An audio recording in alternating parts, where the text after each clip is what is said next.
to another episode of The Naked Turner. Today I'd like to ask people, if you're watching my channel for the first time, or maybe you've watched my channel a few times but you haven't subscribed, please take the time to subscribe. It does keep me posting videos and helps me along this endeavor of creating content for YouTube.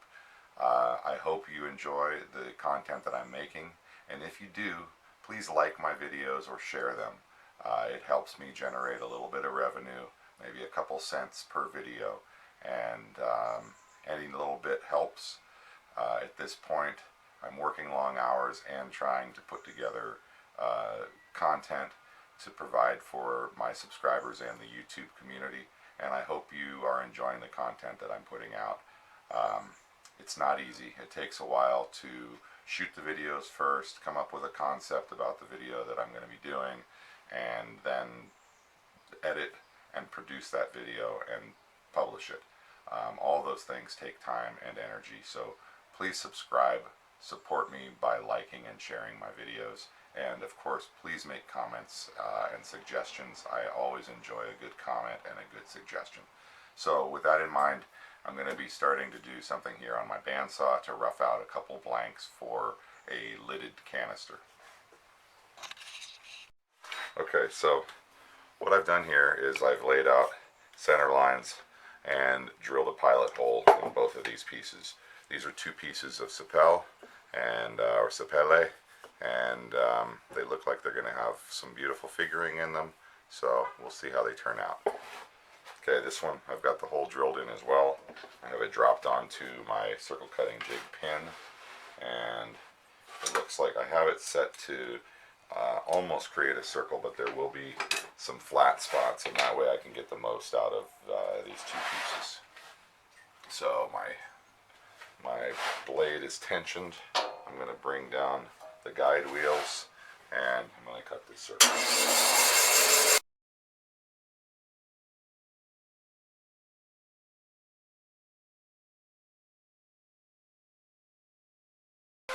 Don't forget to read, follow, and understand all the safety for the tool you're using.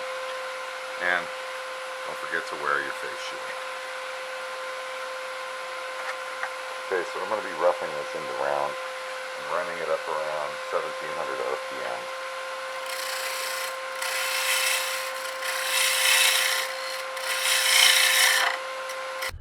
Alright, this is a fairly long video, so I'm going to be speeding through some of this and recording a little narration over the sped up portions. I'm using my bowl gouge to rough in the bowl, and now I'm creating the mortise in the bottom of the bowl. Now I'm doing some sanding with my friction sander, and if you'd like to see how that's made, Miguel Sanchez has a good video on his channel of how he made this, and that's the video that I copied in order to make my friction sander. Alright, here I'm applying some denatured alcohol and then flashing it off with a lighter, and that raises the grain and then burns off the little nubs of grain that are sticking up. Now I'm taking and applying some oil. It's a butcher block conditioning oil to some wet dry sandpaper, and I'm using that to do a little wet dry sanding on this bowl, which will help create a wood paste slurry, and that will help to fill in the end grain and get a really nice smooth finish on this bowl without creating any dust. And here I'm applying some friction rub finish.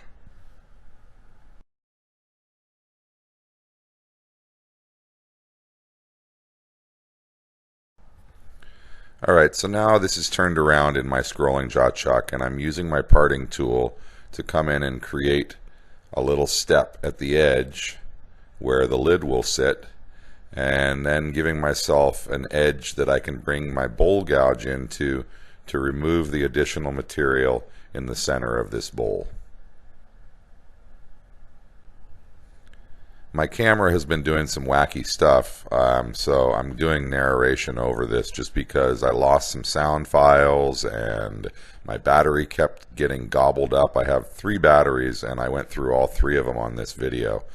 Right here what I'm doing is showing how I'm using my bowl gouge in order to come in and then close the flute down as I get toward the middle of the bowl in order to make a nice clean cut on the bottom of this vessel.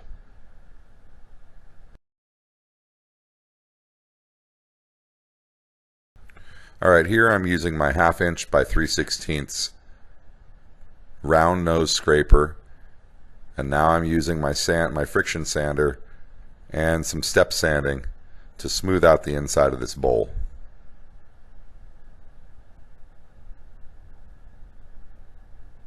Some additional sanding, and now I've done some wet sanding, which was dropped by my camera, but you can see that the bowl has a really nice finish now, and I'll be applying some friction rub to the inside surface and then buffing that in until I achieve the gloss that I'm looking for. Okay, so what I've done here is taking and getting a measurement across here, which I used my caliper to identify this measurement. Alright, I'm using my caliper to get a measurement. Then I'm taking that measurement and dividing it in half, setting my scribe calipers to that size, and I'll make a mark showing me approximately where the outside edge of the lid of this vessel will be. Now I'm doing some fitting back and forth, checking to make sure I get a nice fit. And once I have a fit that I'm happy with, it's just a little loose right there, so I'm checking again. And now I'm going to put a little, first I'm going to take and surface that. Then I'm going to put a little bit of an angle on this inner edge, and that will allow me to get a nice tight fit, a jam fit on this bowl. And I'm almost there, just a little more of an angle, and now I have a really nice fit. Okay, so now that I have a jam fit, what I'm going to do is bring my tailstock up and put a block and a small piece of rubber padding on the bottom of the bowl to provide a little pressure so that the bowl can't pop off. This will allow me to get a nice tight fit right up to where the bowl is with an almost seamless. I'm doing a little wet dry sanding with the oil again to make this real nice and smooth, and then I'll apply some finish. My camera is acting really strange, and here's where it's dropping some more files, and I'm running out of all 3 of my batteries, so unfortunately I'm going to miss the part of this that I really wanted to catch, but you'll get the gist here in a few minutes. Okay, so here what I'm going to do is hollow out the inside of the lid to make it a little lighter and provide more room on the inside of this vessel. And then I'm going to come in, use my scraper to smooth it off, and I'll be creating a mortise on the inside for my scrolling jaw chuck. Alright, here's where I create the mortise now. I'm doing the final scraping, and then I'm going to come in here and create a mortise for my scrolling jaw chuck. I'm identifying the size, and now coming into that mark that I made.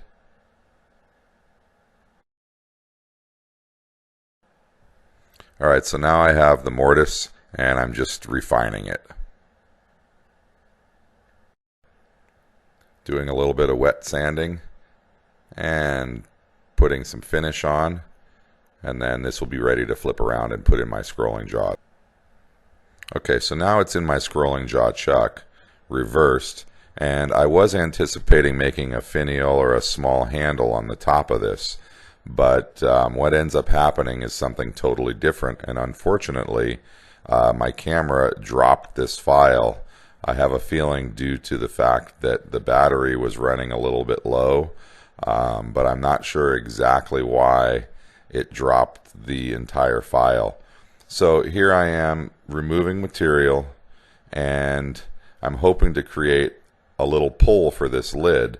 And what ends up happening right after my camera runs out is that I bust through to where my scrolling jaw chucks are inside of the mortise that I created. I just almost busted through to hit the actual chuck jaws, but it just kind of popped loose. Alright, so I'm about to run out of battery here, but what happened to me was I had this piece here that was a part of this. I got a little bit thin and popped through, but in doing that I noticed that this was actually a very beautiful potpourri vessel. So I sanded down this inside edge, matched up, lined up all my grain all the way around. Whoops. Lined up all the grain, and whoops, where is it? There we go. This one goes this way. Wipe that off. Yeah, there it is right there. So now these two pieces line up really nicely, and it's a nice fit. It's loose but it stays on, and it's a beautiful piece of wood. I'll take a couple stills and post these as well.